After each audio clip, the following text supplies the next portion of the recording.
Hello and welcome everyone back to the Tom Colohue channels, where today we're going to be watching WWE Smackdown in full.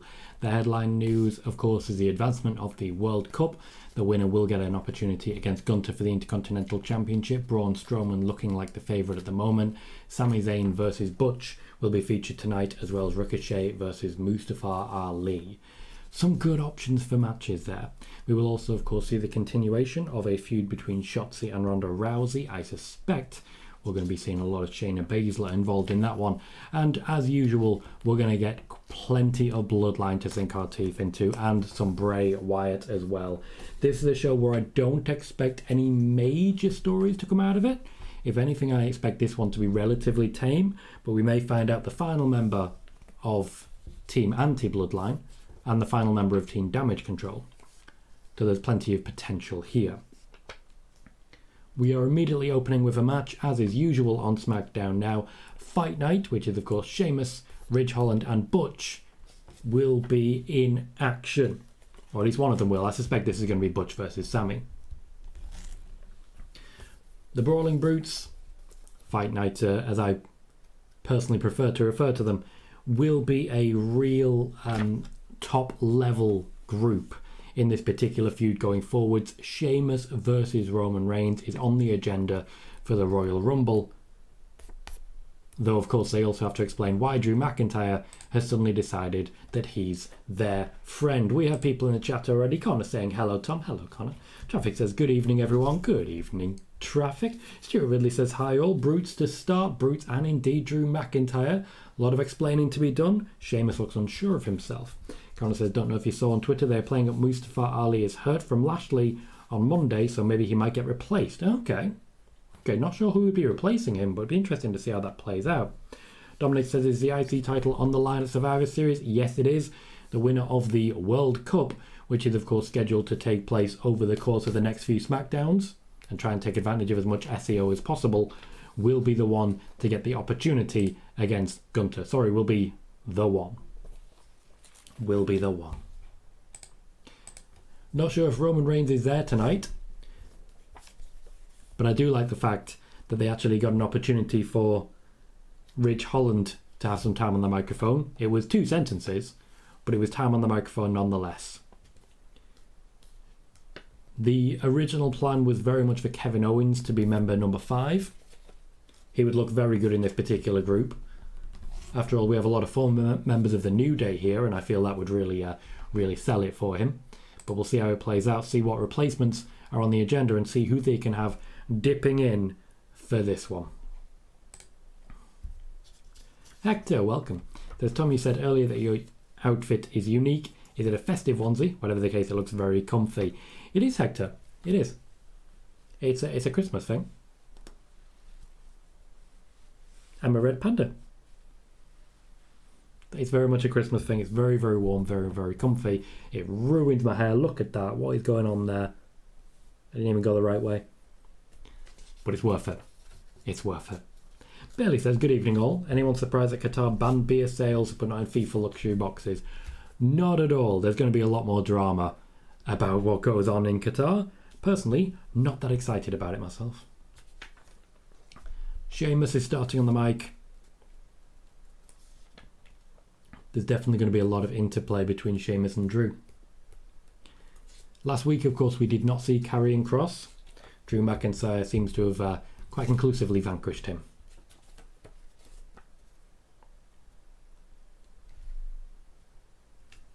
Sheamus and Drew immediately talking about the feud that they've been having. It's the right first step. You have to firmly put that behind you before you get going.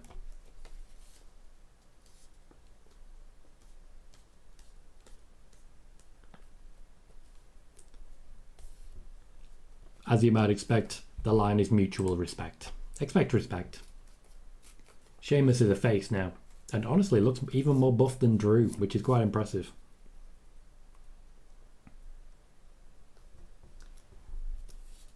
Okay, Simon, well, I haven't read a rundown on Fightful Select. I don't have Fightful Select, so I'm just going to try and enjoy it rather than read the spoilers personally, so please don't be mentioning those again. Hey Megan, how you doing? Says I care more about Strictly than I do the World Cup. Also, hi Megan. I'm kind of the same. Although I've been watching I'm a Celeb because of Matt Hancock, I'm really quite upset about the fact that he's doing really well. And Uzi chant, we've no bloodline.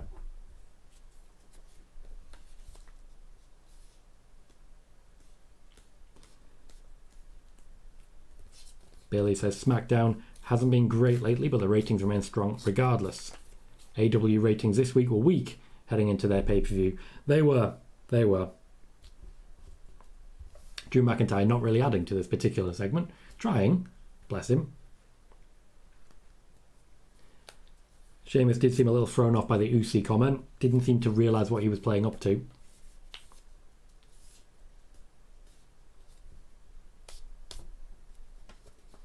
Honorary Brute. Okay. They wanted a Brute chant that kind of got it. It's not the strongest I've ever done. You'll know what I mean.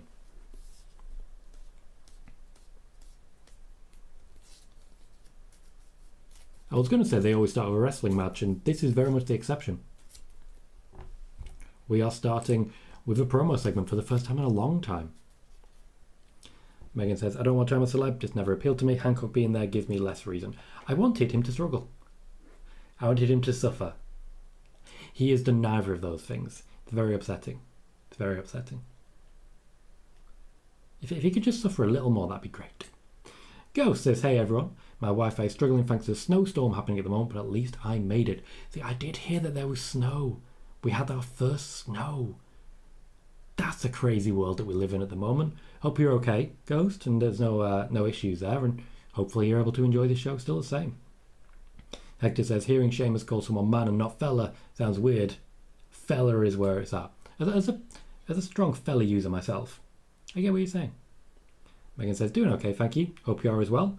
First week as affiliate has gone well, I think. Fantastic, Megan. Good to hear it. Good to hear it.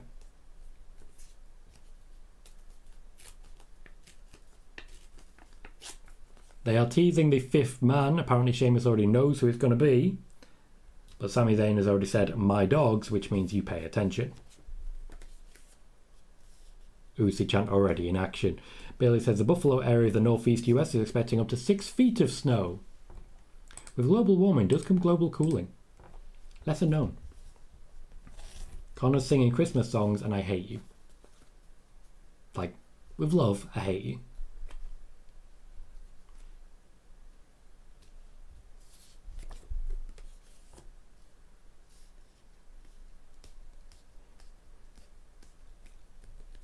I can't help but feel that we're not exactly high-paced for this week's SmackDown. I don't feel the highest energy here. Then again, it's Sami Zayn, give him time. Simon says, why is Triple H not using Liv tonight? Well, I don't know if he's using Liv tonight. I haven't seen any schedule. And certainly the source for yours has got it wrong a few times. Let's see what happens. Sami Zayn going full Heyman and guaranteeing a spoiler. Fair enough, Connor. Being in enough shops that do that same thing. I do feel like it's going to be a very heel Wargames.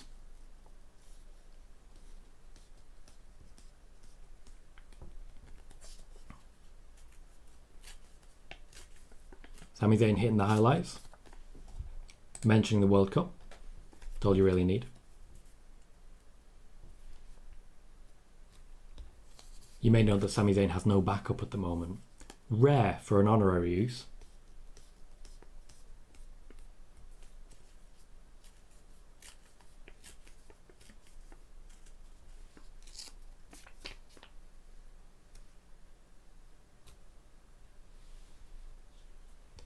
I do feel like they're still suggesting Kevin Owens may be member number 5.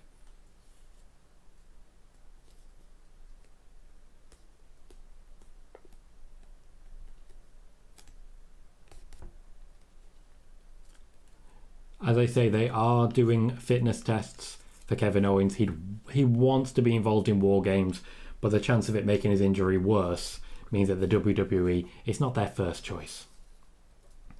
Hector says, we need to protect Sami at all costs. The man is a treasure. And Connor says, you do remember all I want for Christmas is you to let me out of the cupboard.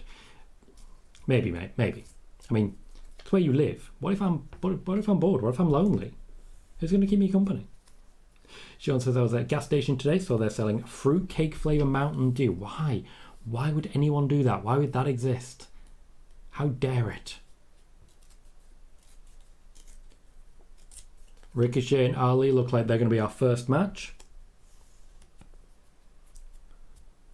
Right now, they say. It's going to be a commercial break first, but we'll take it. Michael Cole called Ricochet the highlight of the night. I've heard him called highlight reel before. It's not good. But it does seem to be what people go for. I'm not sure how I feel about all the barbed wire in his entrance. It doesn't really seem to suit him.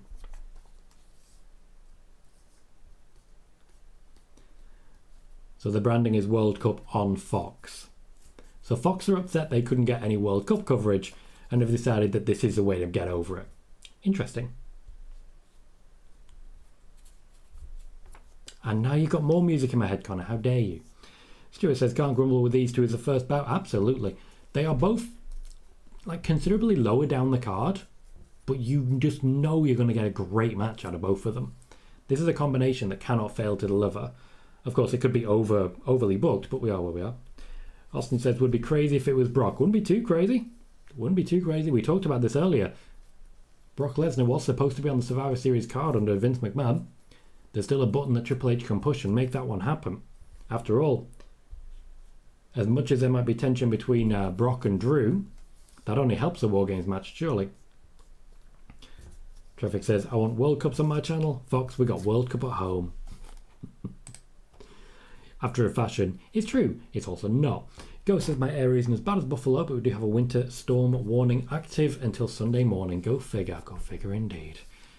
Megan says, excited for this. Hopefully they get a decent amount of time. Hopefully, like as mentioned earlier, there isn't any particular hangover of injury. We'll see how it plays out and cross our fingers, but hopefully it isn't going to be the case. I like how you don't say jukebox, you're just a musical juke. Duke of music, Duke of themes, Duke of bangers. Here lieth FIFA Connor, the Duke of bangers. Hector says, I miss the one and only theme from NXT. Still haven't got used to this new theme. No matter how long it's existed, isn't good. I agree. The one and only theme was an absolute machine. It was a banger. I also miss Shayna Basler's NXT theme. I don't know why they changed that. That was so good. Every now and then my head still just does it. Dun, dun, and bam, bam. Dun, dun, dun. And I don't know. I'm a basic fella. I like stuff like that. Hello, Tom, sir. How are you? They're just back from a charity event where good friends of mine raised £2,000 for the charity Mind. I've done some work for Mind in the past as well. Good people. Just genuinely good people. Hope you had fun, Tom. Welcome to the show. Connor says, no one puts Connor in a box. No, we put you in a cupboard, mate. We've talked about this. I mean, you're there right now. I don't know why I'm even talking to you here. You're right there. Hector says, I've already read that one. Sean says, SmackDown isn't on for me right now. It's high school football. Oh. But that means you're going to miss the World Cup.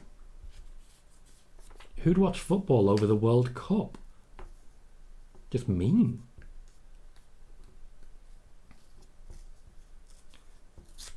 Simon? Once again, I did say I don't want you to bring spoilers in here. I was very clear on that. Very clear. So don't do it. Also, as I've said, Fightful Select, usually reliable. But recently they have got a lot wrong when it comes to those rundowns. Okay? So, stop. Stuart says, Vince McMahon had a bad habit of changing everything when someone got called up. He did. A large part of that was unfortunately that NXT wasn't really giving you the full range of personality. You were tending to get like a caricature, but we are where we are. Hector says, the beginning of Shayna's old theme always reminded me of the start of the Four Horsemen theme. Interesting. Oh, got you, Sean. That's strange. Yes, I know Shotzi and Shayna was announced last week, but that's not all you said. It's not all you said.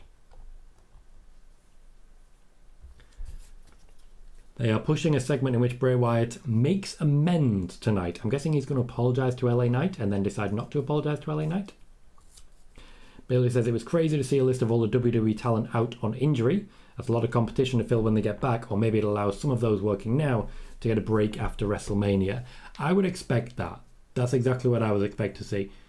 A break after WrestleMania will be good for a lot of people, and the fact that we've really added a lot of people to the rosters definitely suggests that people are going to get a bit of a time to relax. Thank you, Sean. Sean says Shinsuke versus Marseille was a dark match. We haven't seen a lot of Triple M recently.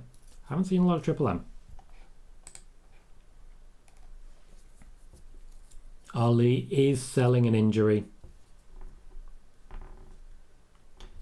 Logically then, if Ali's selling an injury, Ricochet will be the winner here. He'll then go on to face Sami Zayn. So it won't be Sami Zayn versus Braun Strowman because, you know, logically that just doesn't work. Sami Zayn's already in Wargames. He can't challenge for a championship. There's no stakes in it. So Ricochet versus Braun Strowman in the final. Braun Strowman's definitely winning.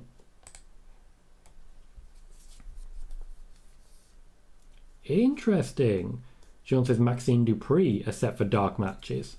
Except for a dark match. Interesting. Okay. I'll be interested to see what she can do in the ring. Jewett says that's going to be a sore one for whoever wins this. They get Strowman next week. Yeah. Always fun.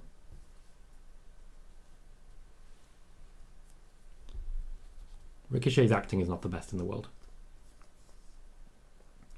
Ghost says Bray Wyatt makes amends. Must be a segment of LA Knight, I assume. I assume the same. He's going to make an apology. I think LA Knight's not going to accept it. And then Bray Wyatt's going to beat him up a little bit.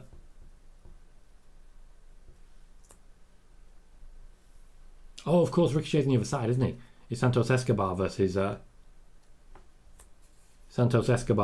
Sami or Butch. In which case, Butch actually makes a lot more sense. I saw the graphic and still didn't pay that much attention. Typical me. Thank you for the clarification, guys. You know I appreciate it.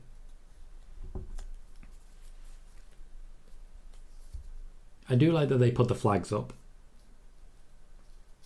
It does feel like a bit of a bigger deal when they've got flags representing. Ali doesn't seem particularly fazed by the injury. He's been on TV a lot more, but I can't say he's got particularly good storylines to get stuck into. Being in and around the US Championship is a good place for him to be, but I can't see him beating Seth. This doesn't make sense to me. If you're watching on YouTube and you haven't done it yet, please remember that thumbs up.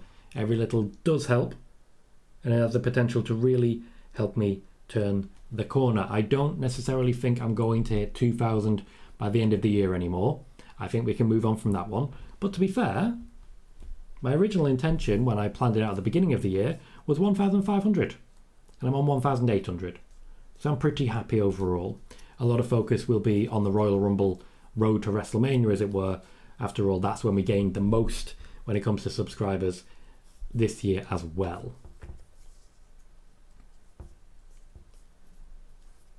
Tom says, had great fun. Won a Five Guys voucher. Discovered I don't mind being their sober friend. It can be fun too. It can. You always reach that point in your life. Everyone does. Connor, that's a Pakistan flag. Carlos says, I was ringside for your favourite triple threat match with my son. Brock versus Cena versus Rollins at 2015 Royal Rumble in Philly. Same night Roman won the Rumble, got booed out of the building alongside The Rock. Good times. Good times. I also really like how you've laid that out, because it seems like Brock is your son. I like little things like that. Little things like that. Hector says, Mustafa Ali's gear here lately has been so good looking. I really hope there's some plan for him before his contract runs out, because the man oozes talent and charisma. I can't say there's any particular plan to get him far and fast, but there is a plan to feature him a lot more, and I don't think he's unhappy with that. I think personally he's just happy to be taken seriously, and he is. Megan says the flag is a nice touch. It is. It is. Just, I know they're aiming for SEO. I know they're trying to get as much traffic as possible just by talking about the World Cup, as it were. But I also can't ignore the fact that they're doing a good job with the presentation. Oh.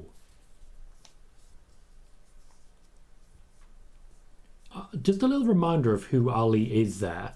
The backstabber. The move, the backstabber. I'm not necessarily calling him a backstabber.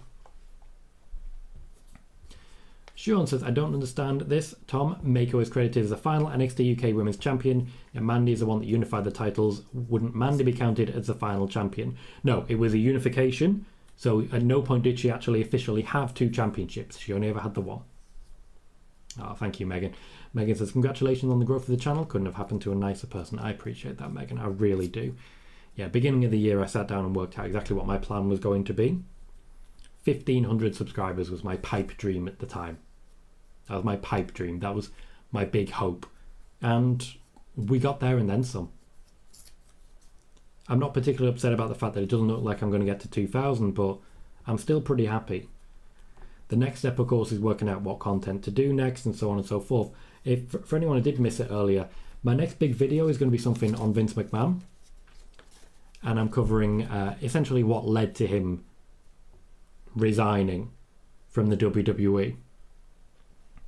And the things that I'll be covering, including some potential others, include blatant racism, live backstage sex shows, treating people like meat, sexual favours, modern slavery, pimping, abuse, bullying, harassment, embezzlement, misuse of company funds, affairs, and paying off affairs, as well as the family connections to Donald Trump. So hopefully that's a video that people enjoy. Lot of information you ain't going to find anywhere else. And hopefully that's something which really helps the growth of the channel as well. If long form content is going to be your thing, then that's going to be your thing. So I hope everyone really enjoys that when I've edited it together and finished off the last bit of filming that I need to do. That's sort of the plan at the moment. You may know I'm using more shorts, for example. I'm looking at more long form content. I'm trying to diversify the portfolio a little bit. We did have the most growth when I was just doing live shows. But at the same time, I like doing more than just that. So I'm not too worried about being solely focused on growth, because you know how that goes. Daz, welcome, says, big up Tom, what's the main event please? The main event looks at this point like it's going to be Sami versus Butch, but it may be another Bray Wyatt segment. Go says, as much as I love Ali being in the tournament, I would have also loved for them to use someone else from either the SmackDown roster or main event crew so they could build someone else up. It's a good opportunity for Ali, but I get what you're saying. He's not technically a SmackDown talent. Also, we know he's not really going anywhere in this. Simon said, the SmackDown Women's Division is dead without the big four. That's not true. Ronda is a huge star. I know you don't like her, but that doesn't change the fact that she's a big star. It's not dead. Also, can you give Shotzi a chance here? You pronounced her dead on arrival and she's just getting started. Connor says, quite accurately, there are less issues with this World Cup than the football one. Yeah, we can at least say that less people have died for this. Tom says, is the 2015 Rumble pay-per-view the biggest contrast of crowd reaction, starting out with fans being super happy after the triple threat and ending with them hating the main event? I believe the triple threat was right before the Royal Rumble, so I can't say entirely. I would go 2014 when we started with a big win for Daniel Bryan over Bray Wyatt and ended with Daniel Bryan not in the Rumble and Batista winning it. So close. Traffic said, if the IWC doesn't like you, Simon, there's a good chance you're doing something well then. Very true. Stuart says, would think the shorts should help give you a boost on the numbers eventually. I'm sure they will. Oh, lovely Michinoku driver on the outside. I'm sure they will. I'm just sort of establishing my plan going forwards. YouTube needs to learn what that plan is and then work out how to do it. But starting February, shorts become monetized. So that's a pretty big opportunity for shorts creators. I don't think I'm someone who's going to be going viral anytime soon, but it's working for me. Megan said, my big hope for this year was getting affiliate, so both of us getting to our goals is nice. Fantastic. Congrats, Megan. I lost my pad. Ooh, one sec. I shouldn't leave stuff on my knees.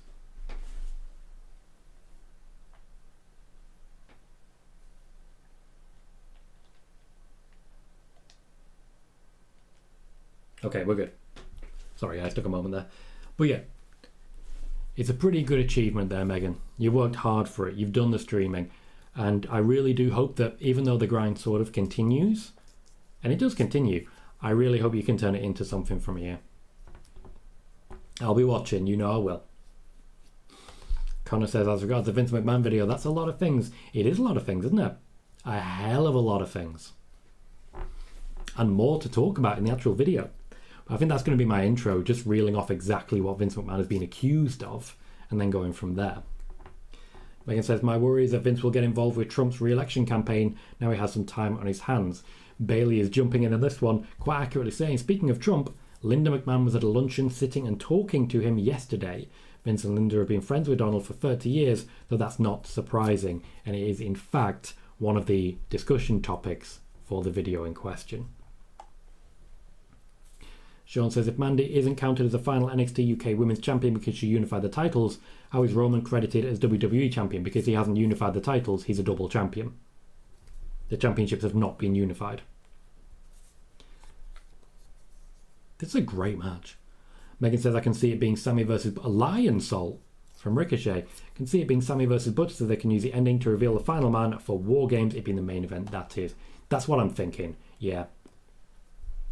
Tom says, how do you spend your Saturday if you're up late watching this? I wake up at about 11 a.m. About 11 a.m. I record my podcast for PW Torch.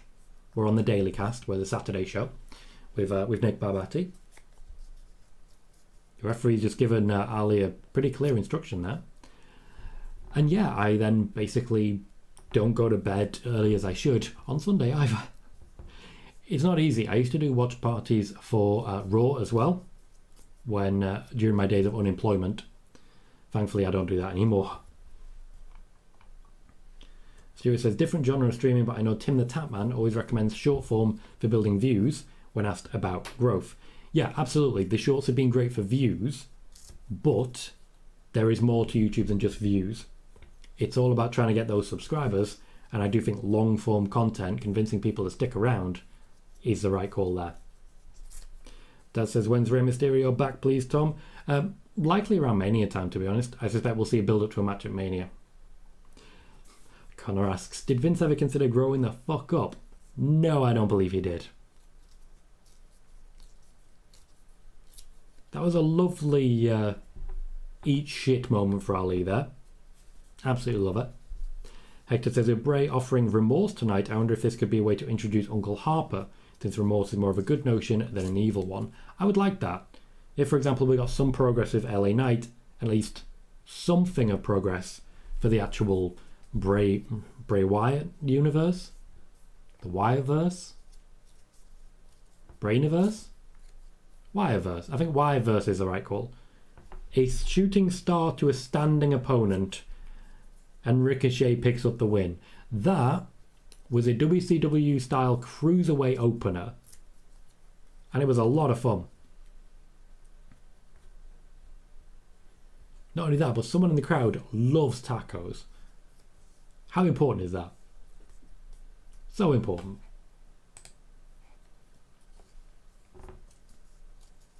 Traffic says, very good match from them right there. About as expected from these two superb athletes, and you're absolutely right. We're getting very used to great exhibition matches from Ricochet. Just great exhibition matches. He knows how to deliver when given that platform. We're still not seeing much when it comes to storylines for either men.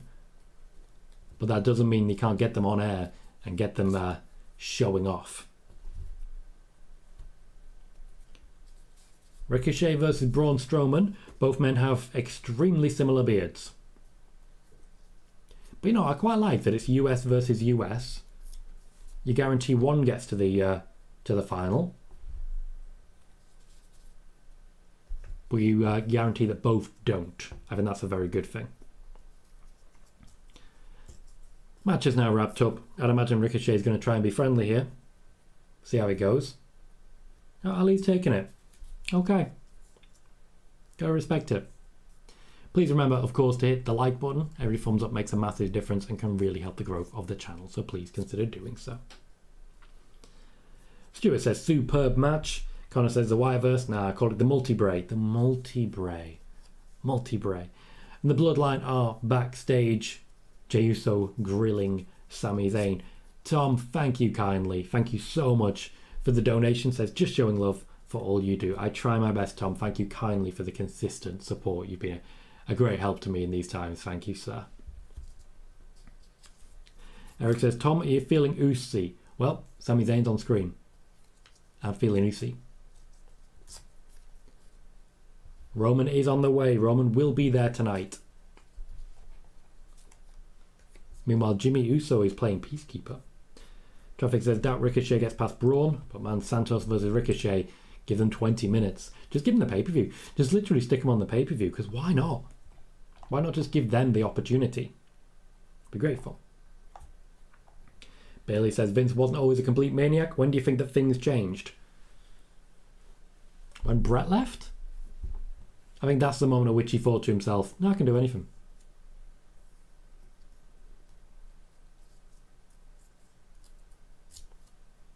Sami Zayn with in-jokes. Solo Sikoa just not involved, just standing to the side. It's great. Megan says, it was great to watch, really enjoyed it, really high-paced.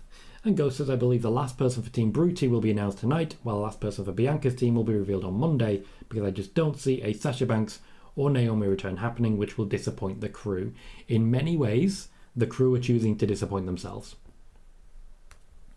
Like, there are definitely times when I'm sympathetic to a cause, but there also very much reaches a point where, you know, you got to help yourself out. I didn't necessarily expect to see Sasha and Naomi.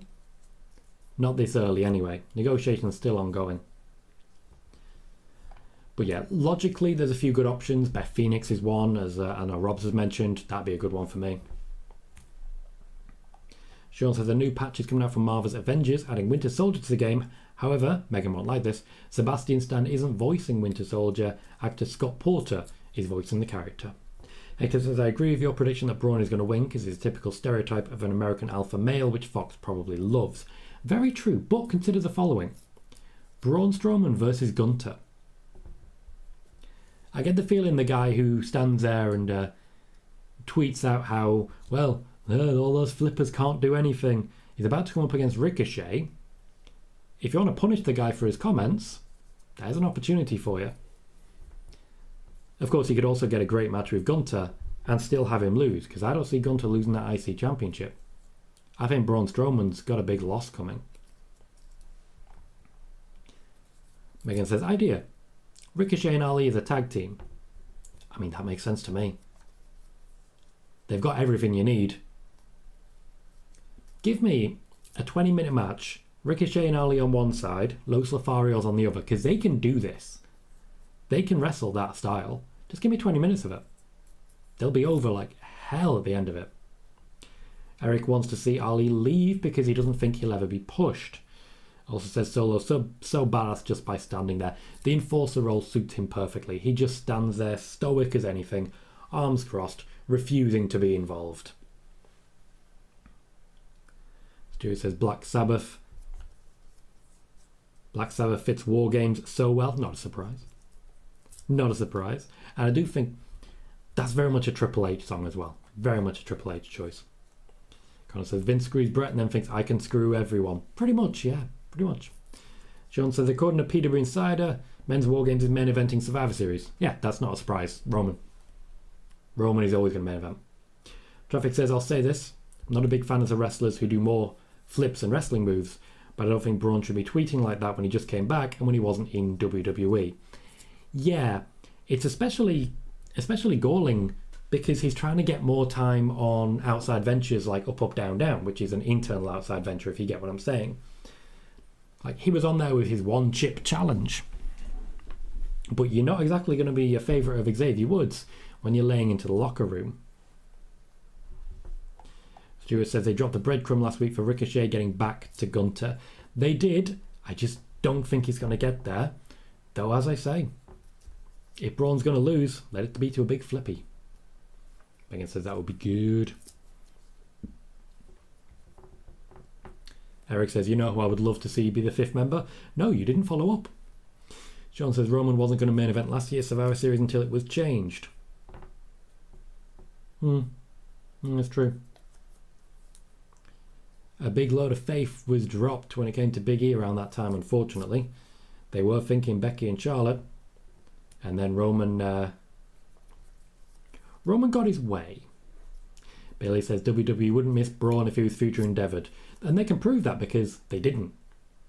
Like, he was future endeavoured and he was not missed. They're advertising USA versus Wales on Fox on Monday. I like Christine Pulisic. I don't know why I say Pulisic. Like Pulisic. It's not hard. Once again advertising Bray Wyatt. I do find it interesting how hard they're pushing that. Thank you, Eric. Appreciate that. I'm a red panda. Traffic says, exactly. Tweeting like that literally could do nothing but hurt you. Yeah, that's literally all it could possibly be. I get you, Eric. I get you. Liv's new hardcore persona would work very, very well in Wargames. It would certainly solidify a heel turn, though. Horsey, welcome. Says, I'm here, mate, just doing some old-fashioned lurking whilst I watch SmackDown. You're, of course, very welcome to lurk, sir. Thank you kindly. I haven't caught up with your stream earlier. I'm not a City fan per se, but streamers are streamers, and honestly, I always like checking out different streamers to see what I can learn from them. Like, I'm very interested to see what I can learn from you. We're getting a recap of New Day versus the Usos, the main event from last week. Triple H is on a mission to try and make sure the main events of Raw and SmackDown have high stakes. He's looking at championship matches, US Championship between Seth Rollins and Finn Balor, for example. That change was made to add more stakes to it. A World Cup for me just about qualifies because it does lead you towards the Intercontinental Championship. Sean says, how would you book a women's Wargames match between WWE and AEW? The women of AEW, outside of a very small few, have not been pushed strongly enough that I would put them into a Wargames against the women of WWE. I think Britt Baker and Jade have been pushed hard. I struggle with another three who've actually been pushed strongly. The New Day backstage. Xavier Woods is now sporting a very small moustache.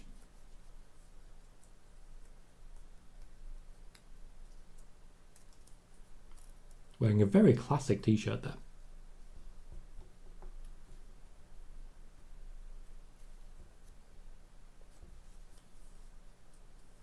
They are still making a big deal about the championship record that the Usos overtook. I don't see the Usos ever getting that back. I think the Usos, particularly as they are now, will not be overtaken.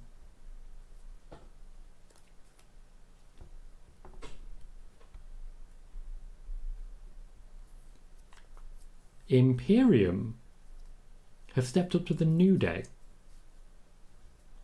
I am suddenly very intrigued. Hector says, with Triple H bringing back guys of iffy off-screen past like Braun and Carl Anderson, is there any chance they could have added language in their respective contracts that if they do anything that could make the company look bad, their contract could be voided, or no, there was already a clause like that in their contract? That's always been the case.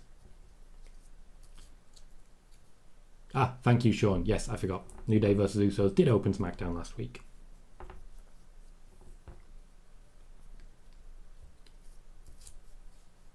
So, I mean, you've said that several times now. Megan says, you'd think a lot of companies would have versions of morality clauses. Not sure if WWE would, but they might because of younger audiences. They do. There are morality clauses in WWE contracts.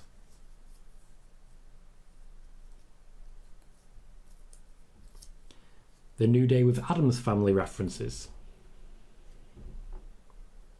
Addams Family references. Stuart says, Xavier doing Eddie Murphy. Megan says, Woods kind of suits the moustache. He does indeed. The challenge has been laid down to Imperium. Gunther just said, yeah, we accept. They'll need a partner. I was going to say the obvious choice is Madcap Moss, but there he is on my screen. Clearly doing something else with Emma, who is his actual partner.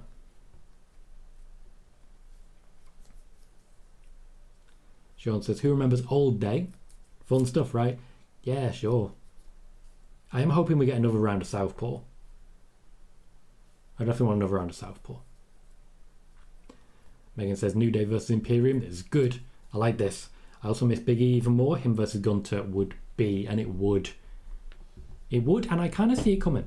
Not necessarily right now, because obviously Big E still has a lot of recovering to do, but I can definitely see a Gunther versus Big E feud in the near future, and I'd absolutely love it. What's confusing me is that Emma is clearly supportive of Madcap Moss, but she seems to have decided not to go out there and just equalise Scarlett. It looks like it's going to be Madcap Moss in a rematch with Karrion Kross as the rebuild of Karrion Kross begins. However, given that it's been proven that Karrion Kross can't win matches without Scarlett, surely Emma just going out there and stopping Scarlett would be very effective. That said, if they're building up to a mixed tag match, I'm interested. We get Scarlett in the ring, we'd get Emma in the ring a bit more. Certainly would help us to get rid of the bad taste in the mouth that the Ronda defeat immediately put in there, and it would give Madcap a pretty decent storyline going forwards. He needs it. But you'll know that much like Austin Theory, Madcap Moss took a beating and decided he needed to get more serious. Ghost says, I don't think I like the stash. This is as regards Xavier Woods. Kind of makes him look like either a stern dad or a supervillain. There is no in between. Looks a bit more like the devil in Rick and Morty. Also says, I'm thinking of doing some gaming on there at some point, but not sure which ones yet. Well, I mean, that will probably work out for you. I've been doing some editing of my gaming stuff. Trying to get it ready for the Colohue gaming bit. And of course, finishing the game, which I actually only got halfway through. Also says, I missed the first 25 minutes of SmackDown. Any Bray stuff? No, but he has been advertised for the show tonight. Roman also will be in attendance. Hector says, Madcap really needs an actual gimmick. It just reminds me of default creator wrestler. Not good. Very true, and I agree with you there. A lot of wrestlers are lacking personality at the moment, particularly a lot of returners. A lot of people have been brought back who haven't really been able to define themselves yet. I don't know whether that's just Triple H booking, but I know a lot of people really wanted the main roster to be NXT, booked the same way. But unfortunately, NXT Black and Gold, as it were, did struggle to create compelling three-dimensional characters. Hopefully that's not going to be the case going forwards. Traffic says, maybe I'm forgetting, but does that mean Kross and Drew end their feud at 1-1? Yeah. They don't want to revisit it. At least not for now. They really have to move on with Karrion Kross because wrestling Drew did not help him. He did not benefit in any way from that feud. Bailey says, social media is the biggest change between WWE today and the Attitude Era, and even before. Current talent use their off-screen personas to sell their characters. The 80s and 90s performers weren't exactly a PG-13 bunch off camera and embarrassed the WWE a lot. Indeed, especially when you consider the curtain call and the like as well. If you're currently watching on YouTube, please do remember to hit the like button. Every thumbs up can make a massive difference to the growth of this channel, as well as find us new people who may be tempted to subscribe. As you know, I'm looking for subscribers as we continue to host many different watch parties. We will be hosting a watch party for Survivor Series, Royal Rumble, SmackDowns going forwards, as well as our usual news shows, spoiler warning, on Mondays and Fridays. This week, for example, on Spoiler Warning, we talked about Kevin Owens being pulled from Wargames, the future of Liv Morgan. Yes, we talked about Sasha Banks, as we always seem to do, and a little bit about what the plan was for Gunther versus Lashley when Vince McMahon was still in charge and booking it. So if that's something that's of interest to you, be sure to hit subscribe as well. Sean says, some don't think Twitter is shutting down. They believe Elon is trolling people to scare them. The issue isn't necessarily someone's going to turn off Twitter. The issue is that as soon as there is any sort of bug, there is no one at Twitter to fix it. Twitter, I feel, will suffer a very slow, very painful death. And while I still like popping on there, the fact is, I only ever see verified accounts and ads now.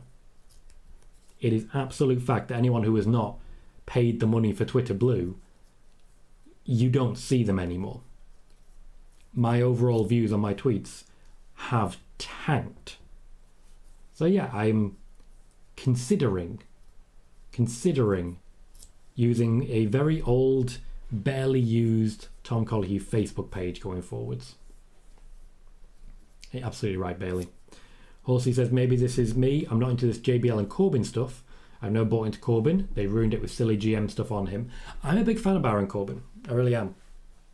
I think JBL suits his character, and they gel together really well, chemistry-wise. We'll see long-term how that goes, but I'm a Corbin fan, what can I say? Austin says, 5th member Brock or Owens. Eric says, what do you think about AEW going to visit England? Long overdue. Hector says, to piggyback on Bailey's comments after seeing the plane ride from Hell Dark Side of the Ring, because embarrassed is selling it short. We are getting the full Karrion Kross entrance, including Scarlett singing to the arena. The camera just went too low and showed Kross getting in the ring. Not supposed to do that. They called Scarlett his Oracle.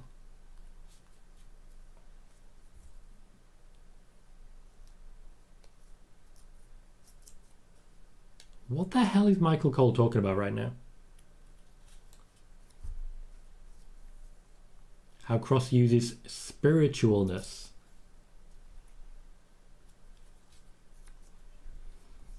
Are they hoping we'll just forget that Kross got destroyed repeatedly by Drew McIntyre?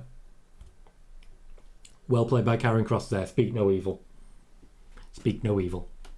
Eric says, when does your Vince video come out? It'll be by the end of the month. There is still a little bit of recording to do and then some editing. It should be quite similar to the Bray Wyatt video, but with a lot more information about Vince. Bailey says, another problem in the Attitude Era, drug abuse, a lot of which Vince looked the other way. There were accusations that Vince supplied a lot of it. Nothing was ever proven in that regard, but there were accusations.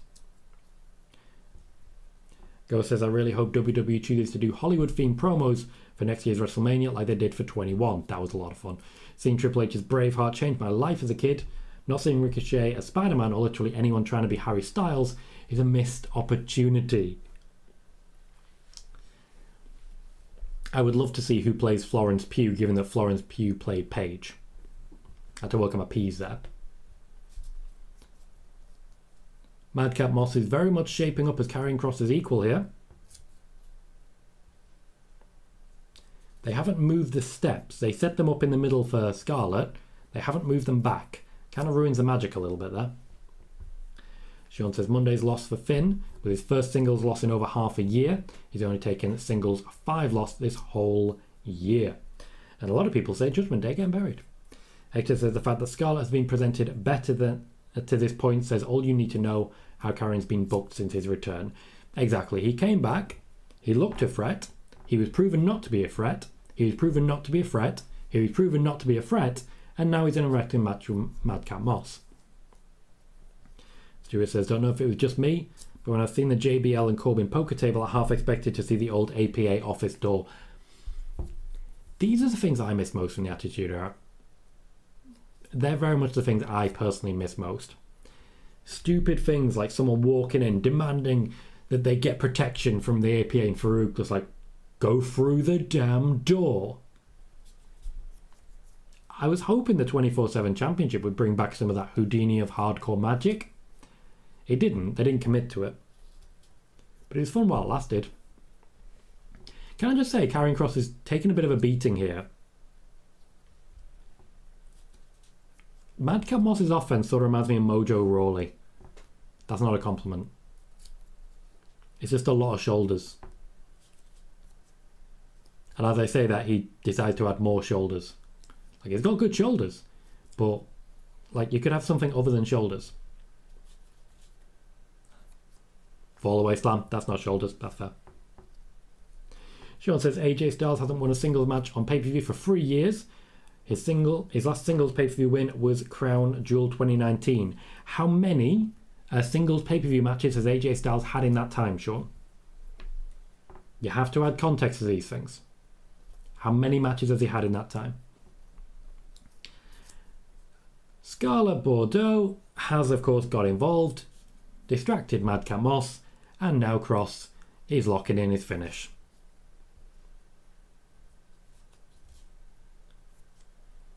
Moss seems to be going down.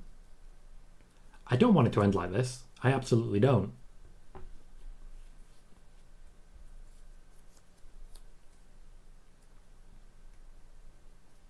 Okay, we just about survived it. What I don't want to see is Karrion Kross getting beaten up and then winning because Scarlett, and yet here we are. It's what's happening. It's very much what's happening. Simon, why will the crowd be furious? The WWE at no point promised that Sasha Banks will be there. At no point have the WWE advertised her. Why would the crowd be furious? Because of their own expectation? That's not on WWE.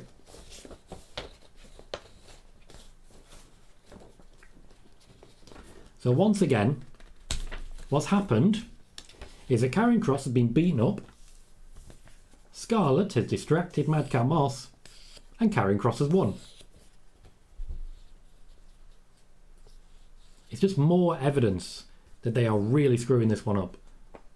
Emma has come down to check on Madcap.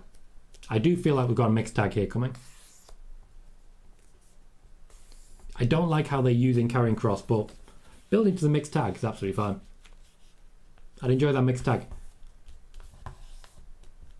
Good use of Emma, good use of Scarlett for me. Ghost says, just imagine Sami Zayn performing the monologue from Don't Worry Darling as Harry Styles, accent included, alongside Florence Pugh. That would be gold. Do you reckon they could actually get Florence Pugh? Because I think that's possible. I think they could actually book her to play that role just to piss off the people who made it. That'd be fun. It's a good shout, Ghost. Bray Wyatt will be our draw segment. Not really a surpriser.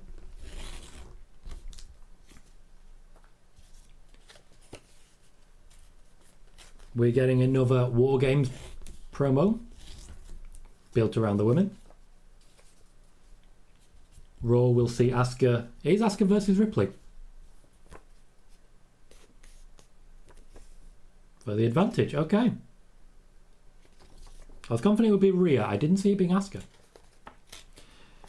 Sean says, is Tozawa leaving WWE? Tweeted a picture of his current gear and said, thank you. Quite possibly. Quite possibly. I haven't heard anything about a release, but he's not really been happy for a while. He's one of quite a few people who haven't really had the rub of the green and just aren't that interested in renewing his contract. It's very similar to what happened with Cesaro. Cesaro just didn't really want to stick around. He just wasn't having fun. I can't blame him. I really can't. It's one of those moments where you have to say, bet on yourself. I don't know where Tozawa would go, but I'm confident he could make an impact somewhere. I suspect it's a Japan or a AAA. He'd do well in AAA, to be fair. We are approaching the end of our first hour of WWE Smackdown. We have 43 viewers and 18 likes. Please do remember to hit that thumbs up if you are able to. It does make a big difference to the growth of the channel as well. Oh, we've just broken 1,000 views. Very nice. Very nice. And my BT Sport has just decided that it don't want to know more. Wonderful. Wonderful. Okay, I'll just fix that. Dominic says, great coverage, Tom. Thank you. Are they going to still keep the Andre the Giant Battle Royal? You know who Roman is facing at Mania. Cody Rhodes seems the most likely opponent, if it's just going to be one of them, for Roman at Mania at this point in time. As regards the Battle Royal, it looks like we are still going to see an Andre the Giant Memorial Battle Royal, but it will still be on SmackDown consistently going forwards. Money in the Bank seems likely to be moving back to WrestleMania. I reported a couple of weeks ago, and it was then afterwards confirmed by WrestleVotes, that Money in the Bank was looking at being moved back to WrestleMania, and the actual pay-per-view would be going the way of the dinosaurs. So that's one of the reasons they're not going to be looking at, for example, a Battle Royal on the card, because you can only have so many Carnage matches, you know?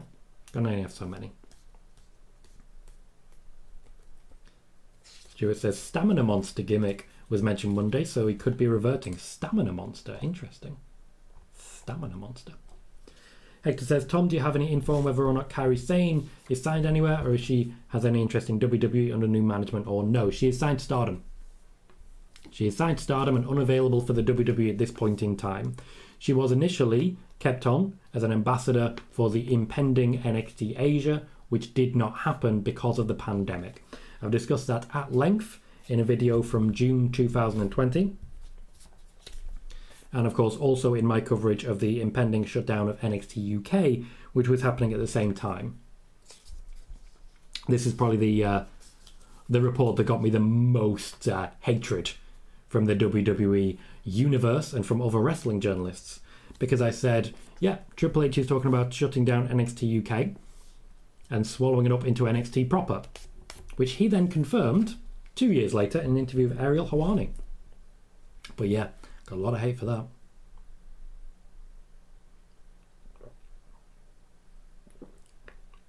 We've reached our draw segment. Bray Wyatt is on his way down to the ring. Sean says, could the studio that made the Saraya movie not get her or AJ Lee to play their characters for the movie? I mean, could do. Why not? Ghost says, might be a hot take, but Kross looked stronger during his first main roster run than he does now. Yes, he lost in his debut match to a floundering Jeff Hardy's NXT champion, but he didn't need Scarlett helping him cheat in order to win every match that he was in. Ghost, I 100% agree with you. 100%. Simon, the reason Bray came back quick and Sasha didn't is something called difference of people. Bray is Bray, Sasha is Sasha. They want different things. They negotiate for different things. And ultimately, it's a completely different situation. That's the main reason. We've already had the full Karrion Kross entrance. We're now getting the full Bray Wyatt entrance. I do feel like they're killing time on SmackDown tonight. The opening promo made me feel like they were trying to fill quite a bit of dead air. And this, with the full entrances, kind of makes me think so even more. Don't get me wrong, I enjoy the full entrance. But it's very much a don't change the channel thing. Given that Bray Wyatt's coming down to the ring, I'm curious as to what's going to happen here. LA Knight, of course, is likely to be involved here. Bray Wyatt pledges to make amends, so I'd imagine this is going to be an apology. Not very Bray Wyatt. But it does show an evolution to his character. This Bray Wyatt apologises. And also has badass music. Like, seriously, this music is amazing.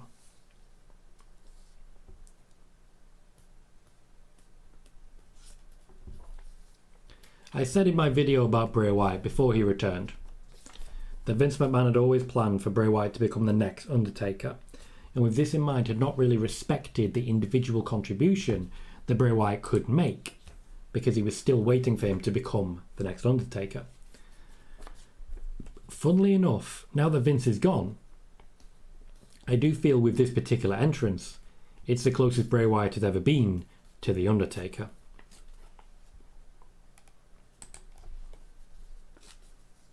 Bailey says, Roman is such an overwhelming presence on SmackDown. There really is no number 2 draw. Raw seems to have more draws, including the women. SmackDown's women's division is invisible. The exception is Ronda. They do feature Ronda pretty heavily. Shayna's been used recently. Liv's been okay and trying. I'd imagine there's going to be a women's match up next. But I will say it certainly doesn't compare to what's going on over on Raw, where the women are often a main focus of the show. During the last draft, the idea was that the top face on Raw was going to be Bobby Lashley. But the top heel was going to be Becky Lynch. Becky Lynch was going to be the top name on Raw, with Roman the top name on SmackDown. So that does sort of explain why the women's division has a much better rub of the green on that platform. Bray introduces himself to people, which is confusing. We know who you are. Hector says, how soon could we see his new lamp on WWE Shop? Because, it'll sell, would be a logical move. It would sell a hell of a lot better than that championship belt ever did. Justin says, has the face side ever got the advantage in Wargames? Not yet, no. Traffic says, okay, hear me out with this entrance music. The entrance would be better with a fish lens camera. We'll get the 5K cameras back soon. Like, we will. I do like Bray's jacket. He does feel very separate to everyone else, though. That separation could come back to haunt him. It doesn't seem like this is LA Knight focused. It seems like it's just Bray Wyatt focused at this point. Bit selfish, Bray.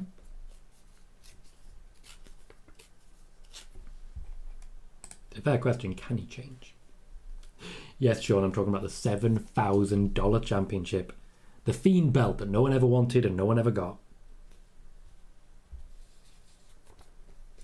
Sean says, I'm surprised Io isn't competing in the advantage match. She has won one in the past. I think they decided on Asuka and then worked it out afterwards. They're still trying to keep Asuka and Io apart. Bray Wyatt is apologising to LA Knight. I'm confident LA Knight's going to come down. LA Knight's not afraid of Bray. Megan says, I think putting Bray with LA Knight is kind of smart. LA's kind of new for the audience and he won't be overwhelmed by Bray's presentation. Very true. Also, it shows a lot about his character that he has the confidence to come down and just not care. He's there to pick a fight with Bray. Also, his theme is very Grand Theft Auto. Particularly San Andreas for me. You know? It's a good way to establish LA Knight. And also, Bray needs to be established as a face again. It's all about talking. It's all about the words. Does it Ghost? I'm interested in that. Revel in what you are. I can get behind that as a concept. One guy on a mission to boo LA Knight. Eric says, Tom, do you think Madcap will ever get a big push under Triple H? Madcap is one of my favourites. It's hard to say. I think Madcap's got potential, but I don't think he's quite ready for this step. Simon says, Kyrie is wrestling for the IWGP NJPW Women's Title Championship on Sunday. Yes, while under contract for Stardom. They have a working arrangement.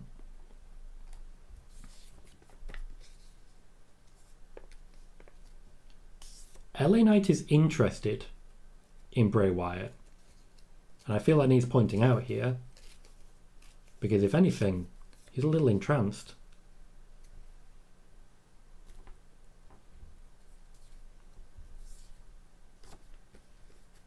I am feeling a partnership here. Although I also think he's about to punch him. Yeah, there we go.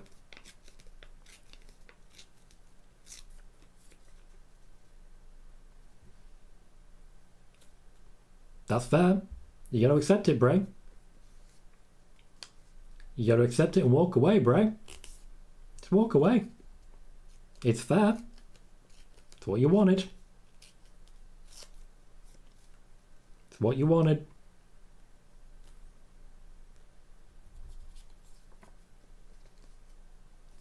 I've seen too many Bray Wyatt promos where it's like, I'm about to smash something or someone. It doesn't really work for me. Too many times, diminishing returns.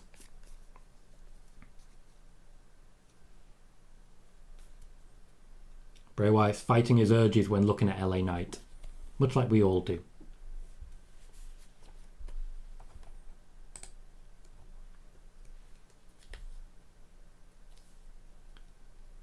Right, Megan says, Knight's theme is San Andreas.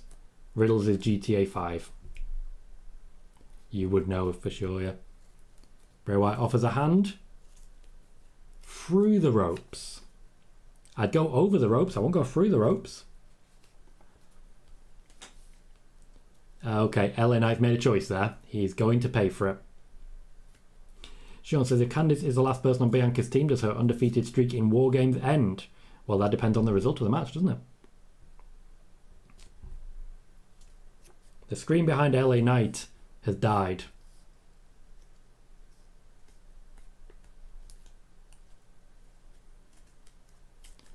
Okay, so the story seems to be that eventually Bray's going to break. Much like the story always is for Bray Wyatt, I do feel like we're treading water here. Megan says, the trousers tucked into the boots to give me true millennial fighting urges. I'm saying nothing. Oh, you never would. You would never say a thing. Never say a thing.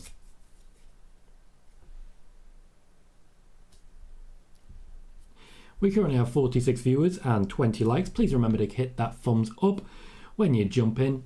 That little thumbs up can make a massive difference to the growth of the channel, can really help us to find new viewers, new potential subscribers, and people who may like the work that we do here.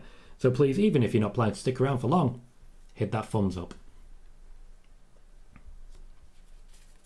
We're getting a brief recap of Shayna Basler attacking Shotzi. Essentially, Shayna is now Ronda's enforcer, which I'm not angry about. Simon, you don't know every single person on Twitter. You need to calm down, or you're going to be muted again. And there's only so many times I'm going to do that, Simon. I need you to realise there's only so many times I'm going to do that before I get sick of it. You're going on rants, and you're saying things which are just garbage. Just garbage. You don't know every single person on Twitter. Okay? Calm down. Rousey escorting Shayna down to the ring. Bit more branding on Shayna's gear this time round, which is telling, I feel. Go says, I know Bray is fighting his urges, but I can't help but notice he has really nice freckles. Aww. See, there you noticing the little things. Literally. Hector says, LA Knight probably didn't make the right choice tonight in hindsight. We haven't reached hindsight yet, but when we do, I think we'll all be fully aware that he did not make the right call. Just shake that hand. I would have shaken that hand. Like, I get that he wanted the hit. I respect that. Completely respect it. But know when you're beaten and pick your battles. I say this all the time now. Always pick your battles. After the commercial break, we have Shotzi versus Shayna Basler. Ronda Rousey at ringside. The idea here is to build up Shotzi. So, my expectation is that Shotzi has a good chance here. We'll get Shayna onto the ropes, essentially. Like, hypothetically. Metaphorically. That's what I was going for. And then the follow-up here will be Ronda providing the distraction that sees Shotzi get beaten. It's not about Shayna here, but she can benefit from the association anyway, which is a huge help. Simon, stop. You have to stop. Like, you can support Sasha without attacking every single other person on the roster. You can say, I really care about Sasha, without saying everyone else is garbage and I hate them and they're pointless. I don't like the way you communicate that. I don't. You are not the only person in the world. You are not the only person in this chat. You need to calm down. I'm very sick of having this conversation with you. Colin says, okay, I saw a mask on the Titantron when LA Knight was walking off. There is definitely a temptation to feel like we're putting the Wyatt Six together. I would never have put LA Knight as a Wyatt Six member. But here we are, and the idea is suddenly presented in a way that makes me care, that makes me interested. I'm invested in this. I've always been invested in Bray. I'm fairly new to LA Knight in general. But even though he doesn't fit the Brainiverse, the Wyattverse, the Brainiverse, whatever. Regardless of all of that, I don't know. I like this as a combination. I don't think LA Knight's going to lose anything particularly here. He's still relatively new and fresh. If anything, it really establishes him. And that's the concern when it comes to Bray. Because when you feud with Bray Wyatt, whether you win or lose, you lose a bit of yourself. That's part of the character. It's well established. It's not a great thing. Stuart says, Simon, you do realise the world doesn't revolve around Twitter. There's 8 billion people on the planet and not everyone lives on that cesspit of a platform. If your main form of communication, by the way, is Twitter, now might be time to find a new form of communication. Colton says, I'm very interested in this too. I love this. I think LA Knight made Bray insane again. To be fair, the slightest breeze would have made Bray Wyatt insane again. His story has consistently been, I'm not insane, I'm insane. I'm not that I'm insane. I'm not insane, I'm insane. And that's it. We need more this time. This has to be the one. Sean says, happy 10 years to Roman, Seth and Moxley. 10 years ago, they debuted at Survivor Series, and what great careers they've had. Indeed. Hopefully, we still get some sort of vignette or hype package. I know Vince didn't really want to use a lot of Dean Ambrose, but Triple H is a bit more respectful. Megan says, I smell DQ coming. I would say so, yeah. Ronda just getting involved and starting a beating when the match is still ongoing. Ghost says, since Shayna is returning to kill herself, her NXT theme should definitely come back. They don't have the license to it anymore. They don't have the license, and I don't expect we'll ever see it again.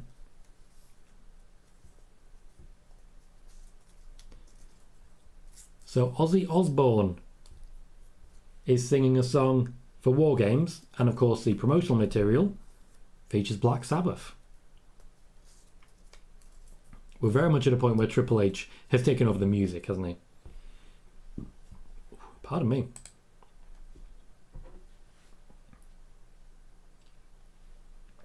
And BT Sports going again. Traffic says, I've seen the best tweet I've ever seen. When Twitter is dying was trending. Someone said, we're going to have to start talking to walls to replicate the Twitter experience. That could not be any more accurate. Literally, any conversation you have on Twitter, apart from a select few people, a lot of whom are here in the chat with me, you are literally just talking to a brick wall who's decided what you know, and they decided that you know nothing. And regardless of what you know, they've decided that you know nothing. And that's it. That's literally it. Simon, you barely talk about women's wrestling. You talk about Sasha and that's it.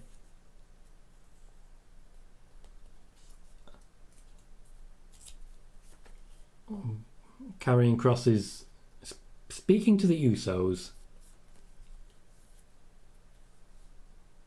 threatening Roman. You're not a threat, Kross. Like, you are very clearly not a threat. You're very well established as not a threat. That's it.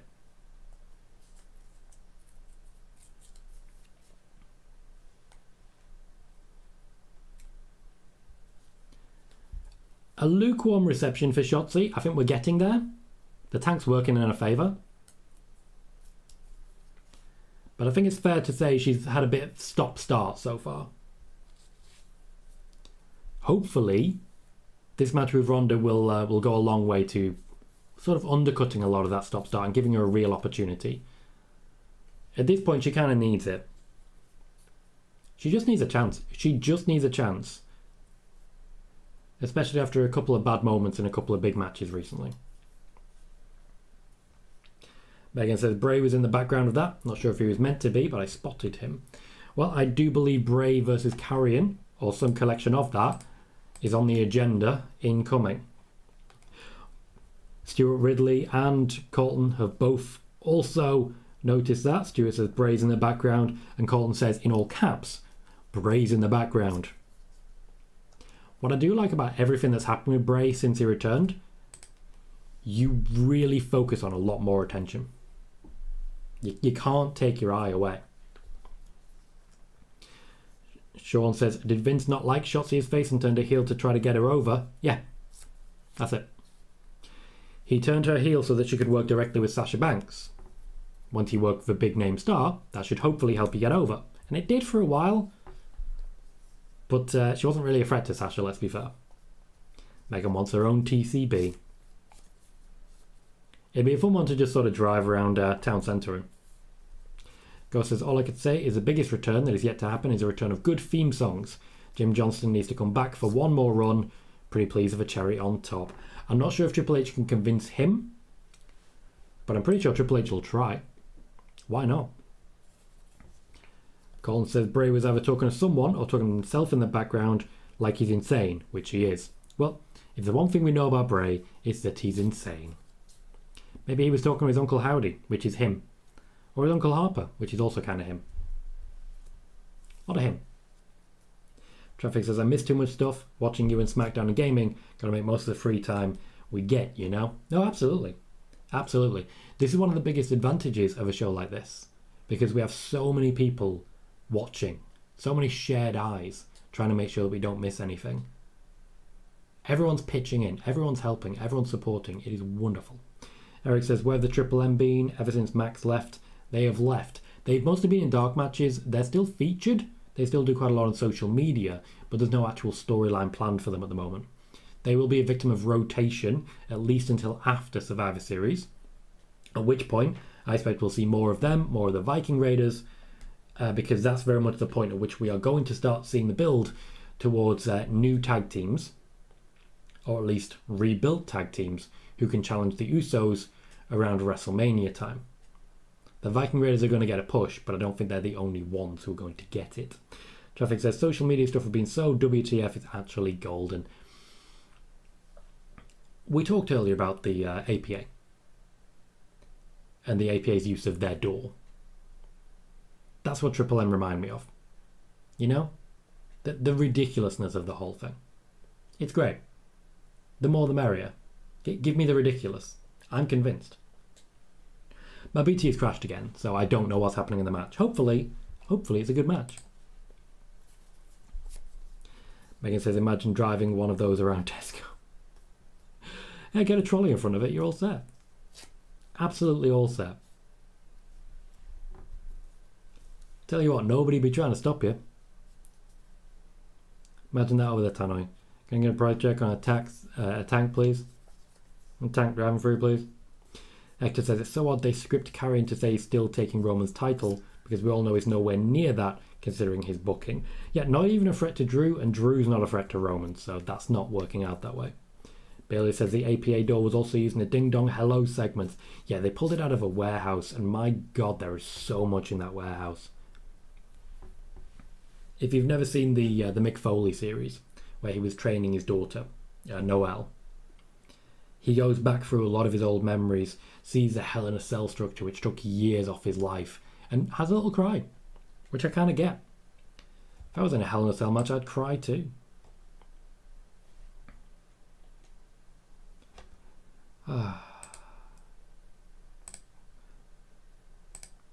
Traffic said, it's like you said earlier, with the Attitude Era in the door, it's just the ridiculous things that are the best. And they are. Now, don't get me wrong. There is such a thing as too ridiculous. And we all know that. Like, giving birth to a hand, that's too ridiculous. That's too far.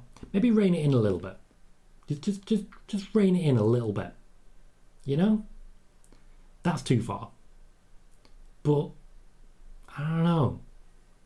Something like the kiss cam for Los Lotharios. I can get behind that. They'll get over with me for that. Give me something that's a bit ridiculous. Nothing crazy, nothing insane. But just ridiculous enough. You know? I just want a bit of character. Bit of personality. Bit of attitude. That's all I'm after.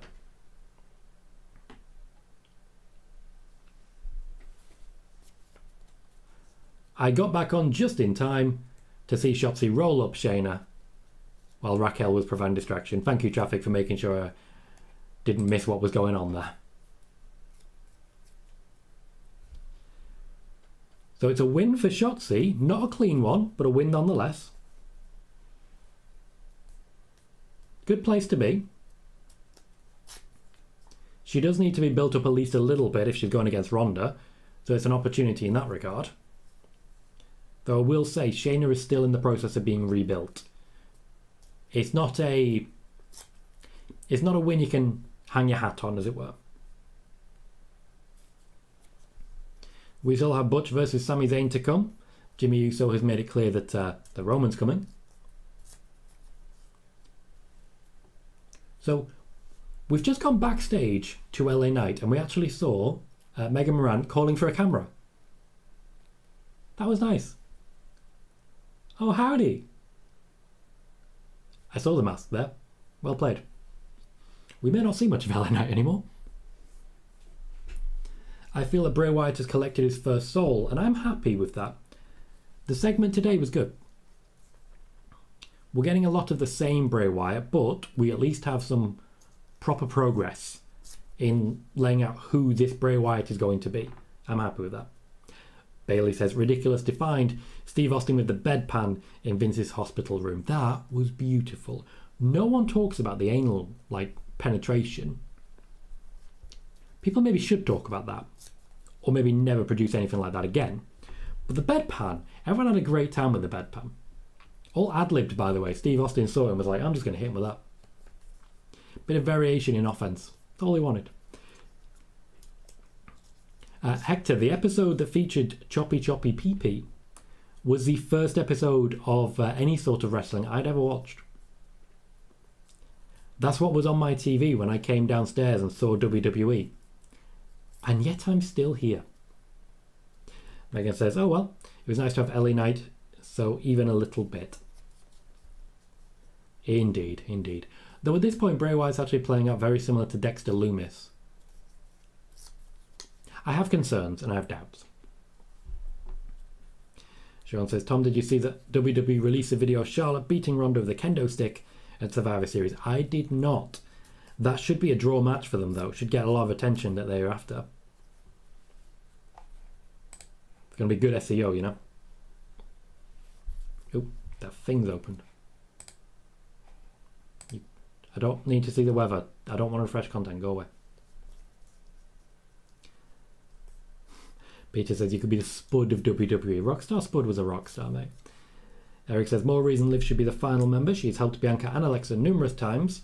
Plus USA have been bringing back Liv Rhea storyline on their Twitter. USA. Both of them have been pushing their previous tag team.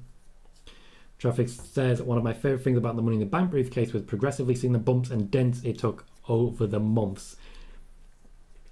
Way back when Kenta had a briefcase for a New Japan Cup and it just got more and more dinted every single week. It was beautiful. Oh, Colin's very excited. He spotted the mask. Traffic says LA Knight, more like LA might not be around, am I right? Yeah, I'll time you out, Traffic. I hope you understand. Ghost says too many assisted wins happening on SmackDown in my opinion, but that kind of helped Shotzi a tiny bit in this situation. You know Shayna's going to get the heat back. Ultimately, she's still a loser in a tag team. It's not great, but it is what it is. And Shotzi did need something. She needed something before she gets to Ronda. And there's not long. Sean says, does Dexter beat Miz in 2 weeks or does Miz get the win? Dexter wins. Or as it turns out, they're a tag team. And Dexter Lumis beats up Johnny Gargano. Oops, something's happened backstage. LA Knight has been buried by tables, a bin, a keg, ice. Man's in trouble is what I'm trying to say. I think Bray got some revenge. Oh, I forgot about this match. Imperium will take on the New Day and a partner of their choosing. My initial thought was Madcap Moss, but then in the very next segment there was Madcap Moss. So who have we got on the SmackDown roster who could feasibly join New Day at this point? Braun? Get Braun involved at this point to start to build towards Strowman versus Gunther? We haven't seen Braun so far this week. Braun's tagged with the New Day before. Interested how this plays out. Hi Joey, how you doing, mate? KJ, welcome sir. Colin says, uh-oh, Bray's freaking amazing. Stuart says that makes no sense. He was outside heading into the break. Surely he'd be found in the car park. You say that, but they can't all be found in the car park. Triple H has a thing for making sure everyone gets found in the car park, and it's concerning. Guy's got a thing. Traffic says, how funny would it have been if that pile of junk the 24/7 title just one more time? That would have been pretty funny. I would have enjoyed that. As we head into our final half hour and our final quarter of SmackDown, one last time, please do remember to hit that thumbs up. Every like makes a massive difference, and chat away with your questions as you may. We've had 2,365 views, and that on the strength of only 23 likes. Imagine how many more we could have with a few more likes as well. And if you've not yet done so, please consider subscribing.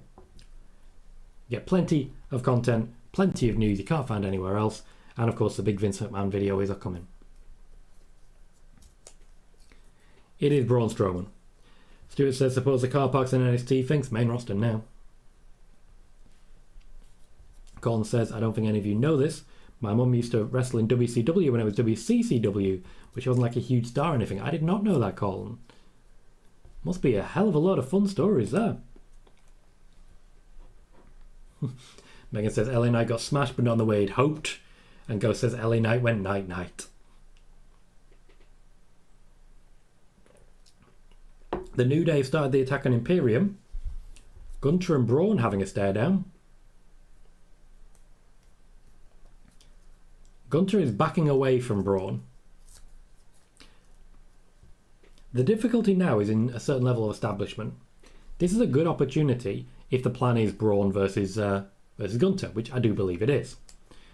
It's a good opportunity to show the crowd it'll be a fun match worth watching. In order for that to work, though, the New Day and Imperium need to find their way out of the picture.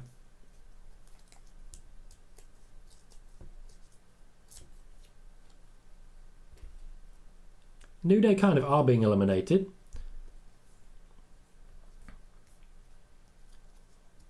It's interesting because Strowman and Gunther definitely have been instructed to wait for the crowd to go, oh, but the crowd didn't.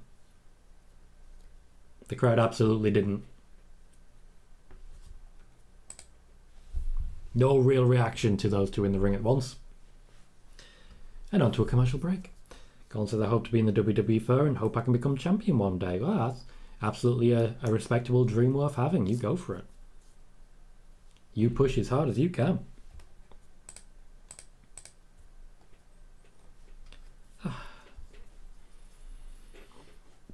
So we have the remainder of this six-man tag. And then after that, we still have our main event, which will be Butch versus Sami Zayn. So I can't imagine this particular match will last too long. We also, according to Jimmy Uso, have Roman Reigns planned to arrive. I'd imagine Roman Reigns spearing Sheamus is how tonight's going to finish. Will we find out who the fifth member of the team is? Is it going to be Kevin Owens? Tonight's the night. Tonight is very much the night when we may well find out.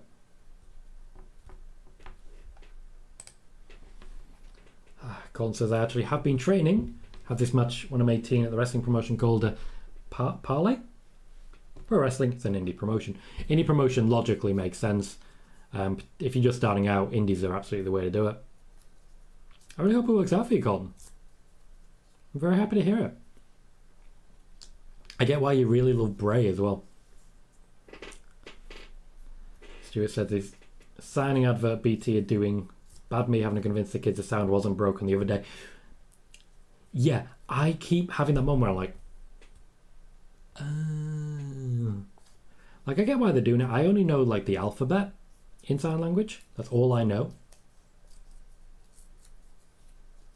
I do kind of wish I knew more, but we are where we are. Sean says, do we get Sheamus versus Roman at the Royal Rumble, you think? Yes, I do. That is exactly what I expect to see. Sheamus versus Roman Reigns seems guaranteed given what's happening at Wargames. It's been a long time since that match has actually happened. I believe it was back in 2016. I think it was the end of 2016, but still a long, long time ago in a galaxy far, far away. So that's absolutely what I think we're going to get. Also, I think as much as anything, the Royal Rumble's an important championship match. Quite often it's used to get someone out of the Rumble. Daniel Bryan's match with AJ Styles, for example, used to keep Daniel Bryan out of the Royal Rumble.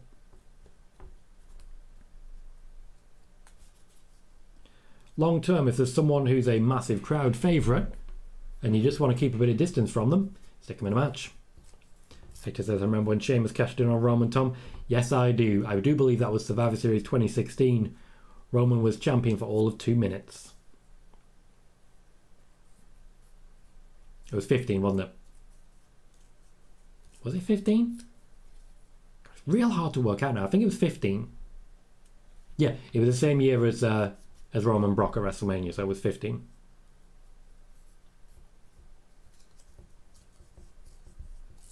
I remember the crowd really not into it. And I remember shortly afterwards Triple H getting demolished by Roman. Yeah, interestingly, Sean, at that time Roman just kept defeating Dean Ambrose. They had their triple threat in February to determine who would face Triple H at WrestleMania. That was Brock, Dean, and Roman. And Roman had to pin Dean, of course. Couldn't beat Brock. Wasn't allowed.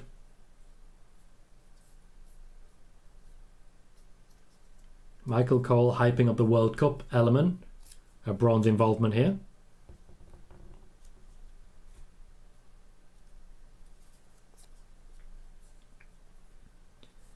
Should we be surprised about the idea that, oh, Braun Strowman's the favourite to win the World Cup? Of course he is. Who else is going to be? Colin says, what's better, main event in WrestleMania or winning Money in the Bank? Main event in WrestleMania, no question. Like, Money in the Bank's great, but it doesn't really mean anything in the grand scheme of things. This does show that Gunther is being considered for a part of the Monsters division that Braun Strowman is heading up. Omos, as we know, has been in and out of it. Great Khali, I'm sure we'll see one day. Bobby Lashley will be involved at parts. Gunther, though, might already be there. Sheamus and Drew McIntyre as well, both considered to be options for the Monsters division. So I do expect we're going to see McIntyre versus Braun Strowman at some point. Not right now, but at some point. It's also one of the reasons that Bobby Lashley's been turned heel again.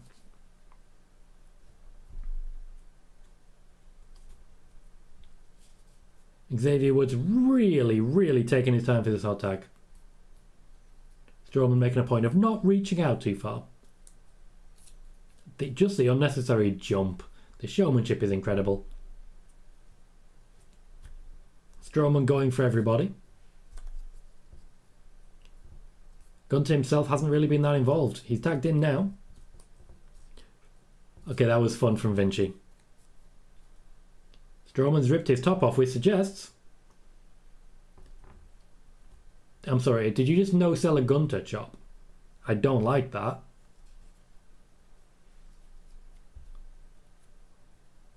Gunther's running away. I don't like this.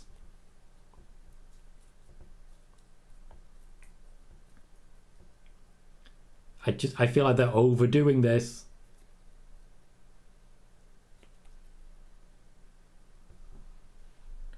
I want Gunther to at least look equal. Oh, okay. Strowman sold that one a lot more. Honestly, I think that might have been real.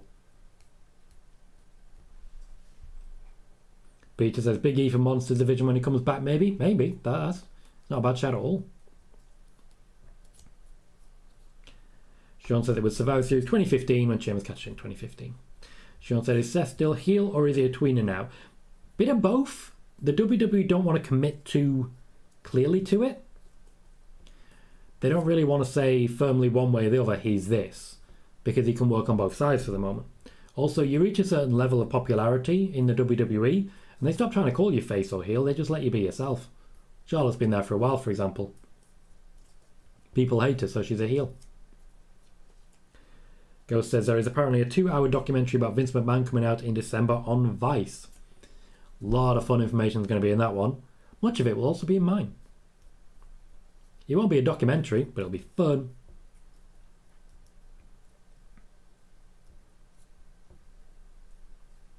The New Day and Braun Strowman win because Gunther continues to run away from Braun.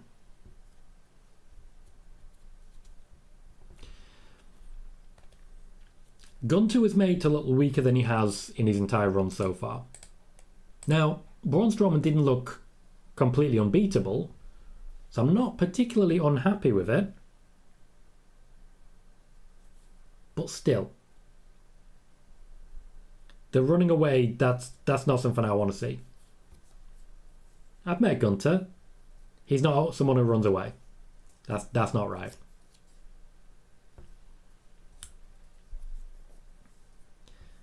No sign of the vicious new Viking Raiders tonight. No sign at all. We have our main event still to come, which is Sami Zayn versus Butch.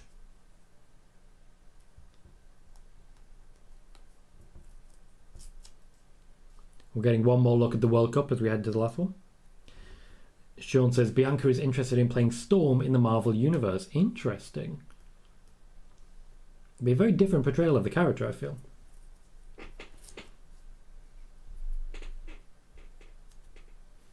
Haven't seen Hit Row either this week. Legado. Mysterio. Once again, they've cut to the back and Kayla Braxton before Braun actually came through the curtain. It's making it a lot more realistic.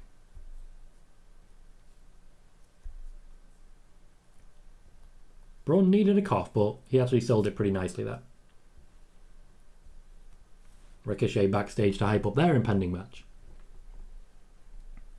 Hector says, it's so odd that Imperium as a whole is typically booked weak, but Gunther is booked like a star. Damage control.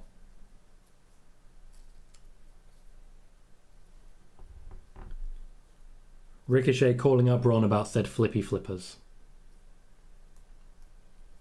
Braun didn't seem to mind that, which is odd for him.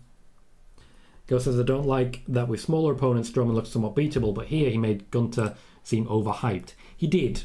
Not a great moment for all involved there.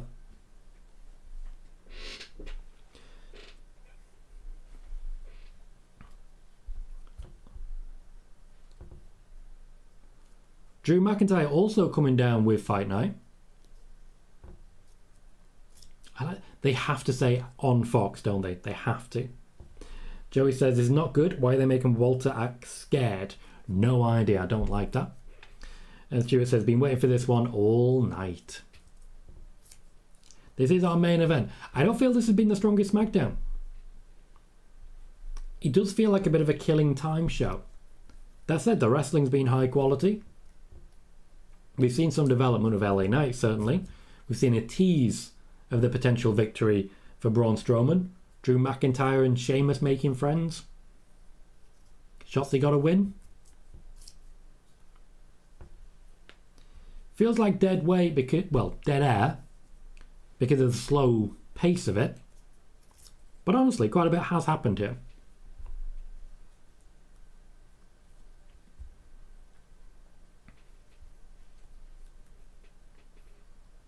Oh, have we got a 2K22 commercial? Yes, we do. Hey, Ethan, how you doing? KJ said, surely this ends with a Wargames preview. I expect so, yes. My expectation is that it ends in a bit of a Barney. Roman turns up and spears, I'm going to say Sheamus. Spears Sheamus. And then the fifth man is unveiled. Stands on the ramp. And we wrap it up there. KJ thinks it's a solid show so far.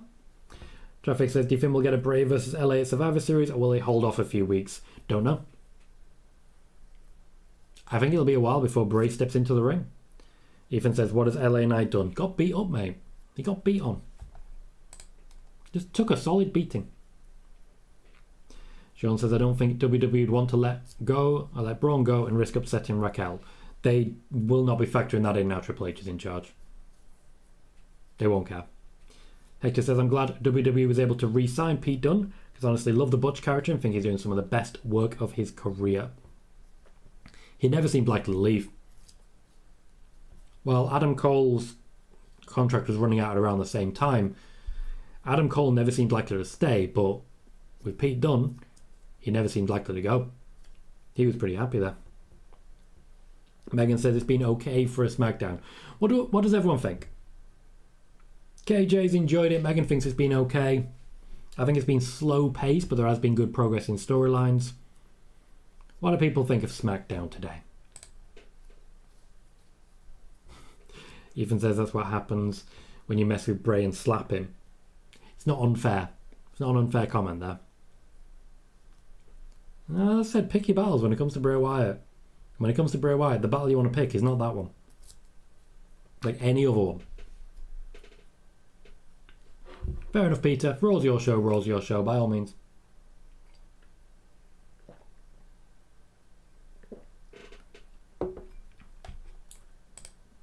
After all, SmackDown's a shorter program, which is beneficial if you're not a fan. Bailey has given it a B-. Sean says, I wish Adam would have stayed. I could see Triple H using him well. Me too, but I do feel he made the choice that was right for him. After all, we're still not seeing much in the way of Twitch from WWE stars, are we? Dakota Kai very briefly reignited her Twitch and then stopped it again. Ghost says, I wonder if 2K23 will be released around the same time as 2K22, which is March of this year. That's when I'm expecting to see it, yes. I'm expecting around Royal Rumble time we'll get some footage to enjoy. Hector says, I think an off SmackDown is better than the weekly Raw product lately. Okay. I do feel like we're getting past the Triple H honeymoon period now. We're no longer at a point when all shows are good. So far, no big returns tonight. No big surprise returns. I mean, don't get me wrong. If the fifth man ends up being Samoa Joe, then I'd be a very, very happy boy. Like a very, very happy boy. And that would be a hell of a return. I just don't see it. But he might...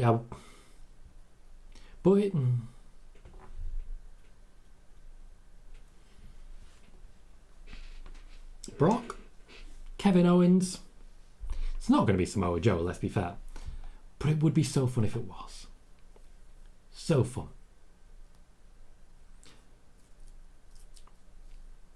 No, Simon. Triple H has not given up on Liv Morgan. Liv Morgan's just not always going to be the top women in the division. Same as Sasha. Joey says, I like the Ali and Ricochet match and Bray LA Knight. Besides that, everything else has felt slow and boring. Peter says, do you think WWE sorted the tattoo problem with the games? It's not up to WWE to do that. It's up to 2K to do that one, and they're not really trying. Joey says, I'm not happy about Gunther running away from Braun. That was terrible. Don't know whose idea that was. Fair. I agree there. Stuart says, total curveball. Jonah for the 5th. Ooh.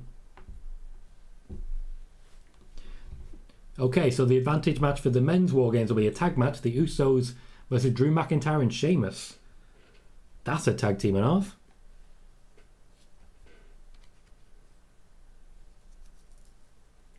Sami on his way down, the honorary Uso in action. He's been a key component of SmackDown for the past few months.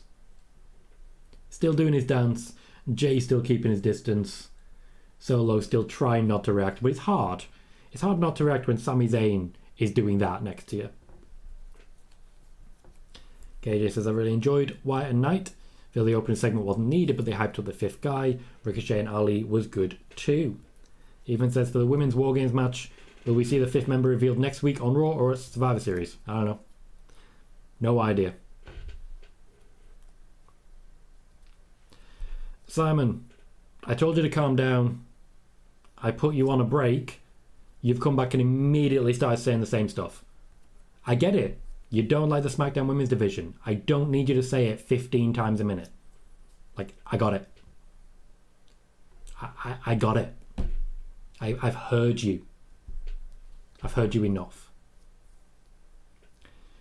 Stuart says, Scrappy-Doo versus Usi.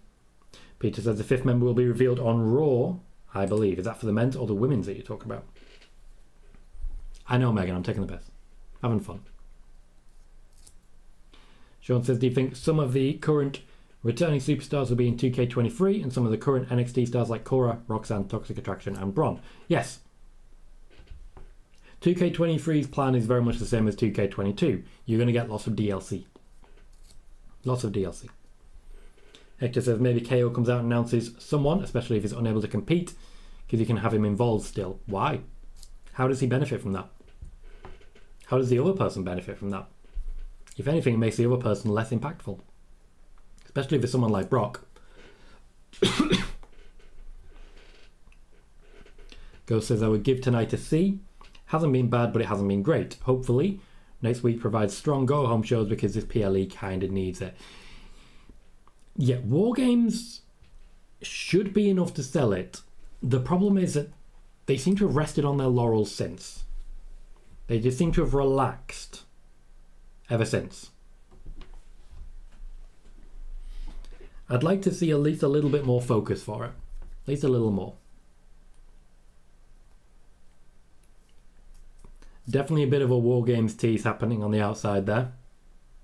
This is definitely going to end in carnage. Sami taking the piss out of Rich Holland there. I like that. Ethan says, I would love if Wade Barrett was a fifth member. I mean, why not? Works for me.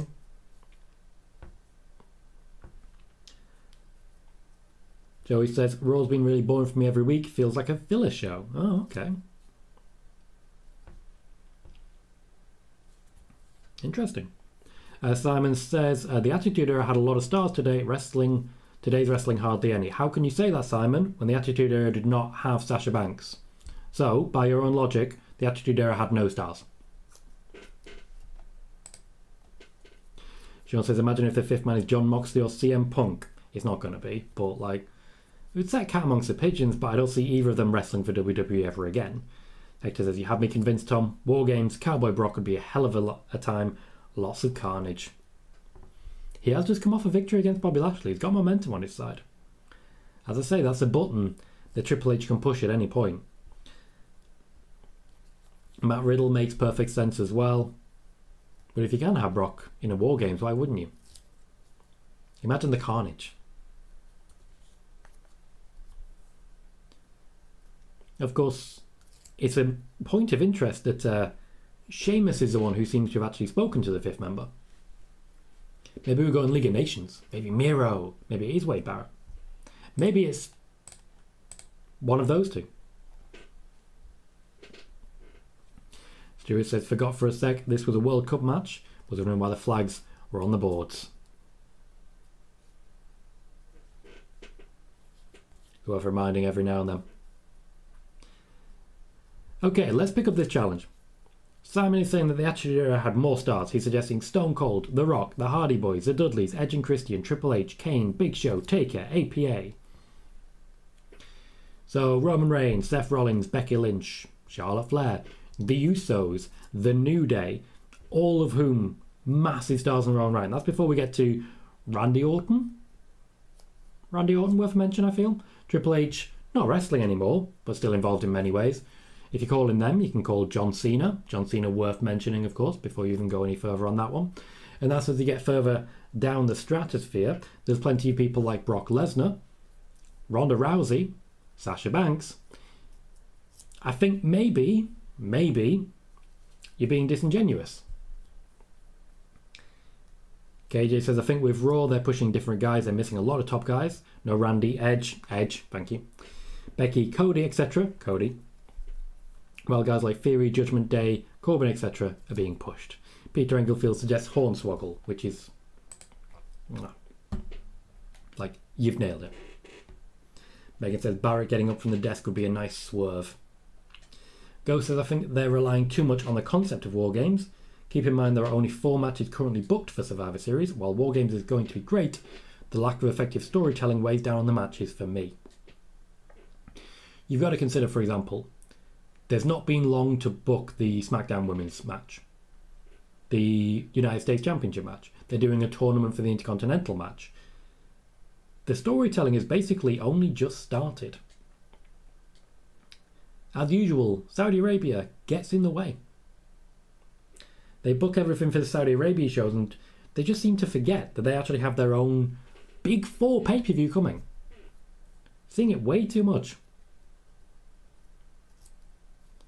Did Butch just hit a Superman punch? I swear Butch just hit a Superman punch.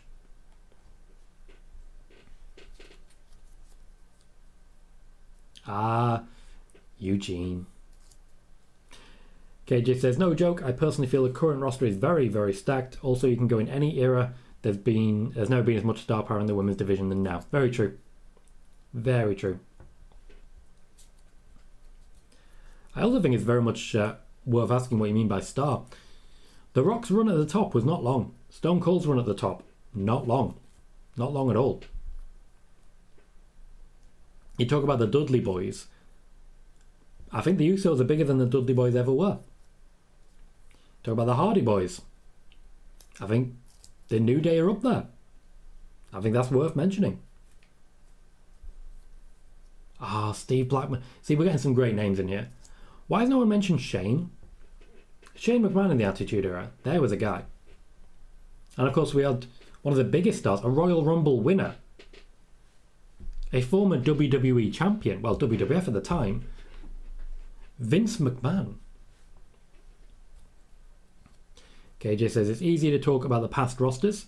10 years from now, people will be crying about how much they miss this roster. It's a continuous cycle. Guys will come and go. Every era has stars.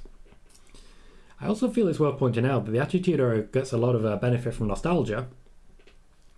Go back and watch it. It wasn't that good. It really wasn't.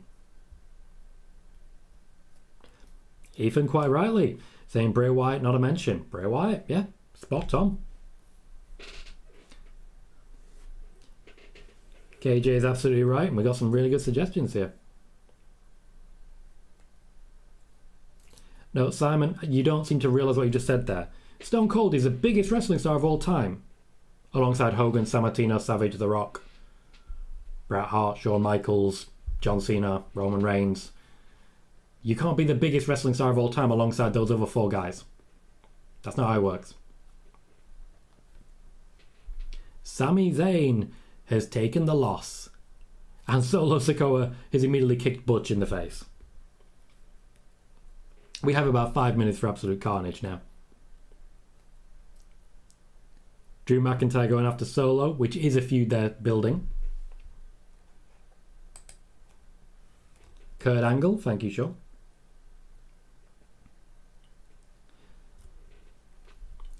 Hector says, Tom, would you say that when it comes to the fifth member that everything is on the table? I think someone's getting put through a table, I'll tell you that. Sean says, who do you think will start both Wargames matches? Well, it was going to be KO and Sami Zayn. Shame. For the women, I'm not sure. I think it'll be someone like Dakota Kai, personally. Maybe Dakota Kai and Asuka. Roman's music is playing. Drew McIntyre is killing time in the ring. They're all killing time. Roman's in no rush. He waited for his music to hit the crescendo. Megan's excited for Drew versus Solo. Bailey says there's a lot of stars on today's rosters. There are more than 15 future Hall of Famers appearing weekly on WWE, including those injured, like Randy Orton. It's as KJ says. I think, Simon, what's happening is you're not respecting the people we've got because we've currently got them. I gotta be honest. While Stone Cold was a massive crossover star, I do feel someone like Xavier Woods has a massive crossover appeal as well to many different fields. Roman certainly is there. Like, I don't care what everyone else says on this one. Roman has surpassed Stone Cold Steve Austin for me. It's the length of time he's been doing it, the consistency, this one championship run. And even though the ratings aren't as high as they were in the Attitude Era, wrestling is consumed now by more people than ever before. Because you have so many different avenues for it. You have YouTube, for example. You don't have to watch live anymore.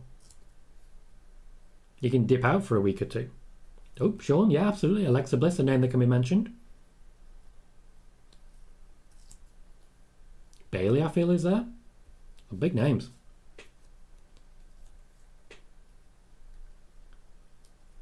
Roman and Sheamus having a bit of time in the ring.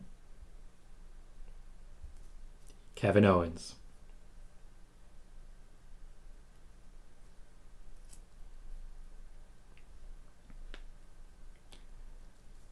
Now, what did I say earlier? Spoiler warning. Absolutely right, Bailey. Stone Cold's title reigns were not that long. Solo doesn't speak even because everyone else should speak. He just leaves them to do it.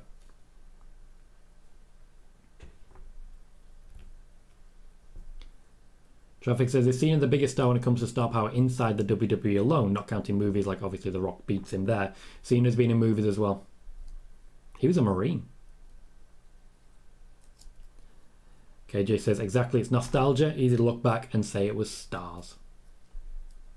Eric says, I think I saw somewhere that KO will be okay for Wargames.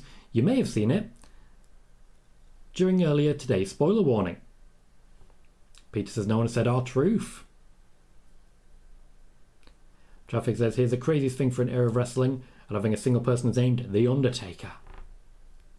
To be fair, he's not Attitude Era, he's every era. Austin says, thought Kevin wasn't going to be at Wargames. As I said during spoiler warning earlier today, Kevin Owens was determined to be at Wargames, and he will be undergoing a number of fitness tests to see if they are going to keep the space for him. I also mentioned that Kevin Owens and Sami Zayn look set to start Wargames. I don't know if that's going to change in the time to come.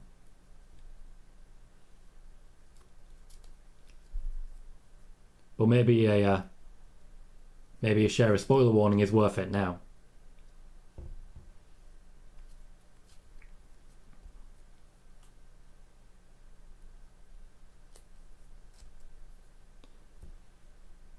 Yes, those are the live ratings, Simon. However, as I've said, that's not how it works. People consume more wrestling content now than ever before. That's a fact. It's an absolute fact. Ethan says, who do you think Uncle Howdy is? Still Bray. It's very much Bray Wyatt.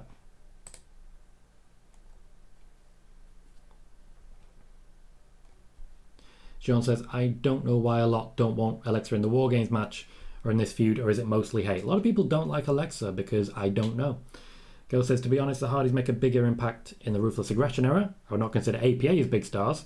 Names like Blackman, Godfather and Venus, while entertaining, were mid-carders at best. Godfather was the most over person there, which is saying a lot about it, to be fair.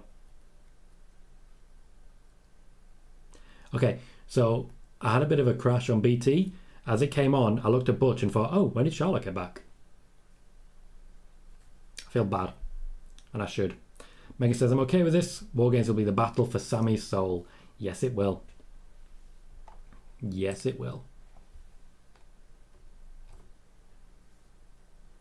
Peter, it's really simple. Really very simple. So 5v5, 2 people start from each team, and then after a couple of minutes the next person comes in from one team, then it balances out, etc, etc, etc, until everyone's in, and at that point they can finish. Pinfall or submission works either way. Even Bray Wyatt himself is still playing the character. Traffic says, thanks as always, Tom. Take it easy, everyone. Have a good night. Simon, as usual, coming out with the same thing. Yes, common people on the street do know who Stone Cold is. They also know who Roman Reigns is. I have to ask one more time, Simon. Have you spoken to everybody on the street? There is more merch sold for Roman Reigns than there ever was for Steve Austin. There just is. People know who he is. I know, KJ, right? I know. It's almost like someone was sold something. Peter says, thanks, Tom. You're the best. KJ says, Austin was around 20, 30 years ago. Roman has only been around for 10. So he's Roman. Megan says, seeing those teams makes me happy. It's a good lineup. And says, who starts and who is the last ones in for the men's match is going to be very interesting. Now, for those who don't know, this time last week I was reporting that this was going to be hour 5. Apologies for patting myself on the back a little bit, but I believe I'm the only one who reported earlier today during spoiler warning that Kevin Owens was facing a fitness test and could still compete in Wargames and very much still wanted to do it. So, and that's all I'll give myself. In the meantime, that's been Smackdown. Pardon me. I've been Tom Colohue. There'll be more spoiler warning to come on Monday as per usual. And of course there'll be plenty more content coming. The Vince McMahon video is on the way. Please be aware, of course, I am continuing to move away from Twitter as it continues to fall into a dumpster fire and moving more towards YouTube going forward. There will be shorts, there will be content, there will be more. But for now, I've been Tom Colohue. You've been fantastic. I am a red panda, and I'll see you all very soon.